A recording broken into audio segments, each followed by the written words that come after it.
This is the exhibition site of my calligraphy works in college, which is located in Tianjin Art Museum.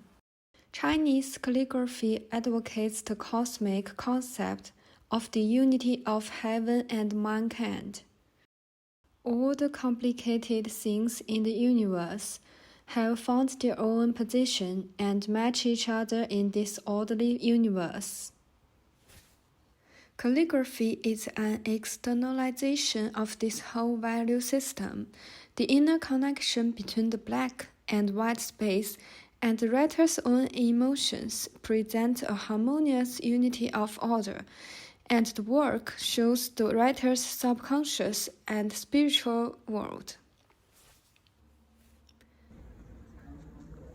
At the exhibition, I placed a small book to leave a message, and many visitors participated in the interaction.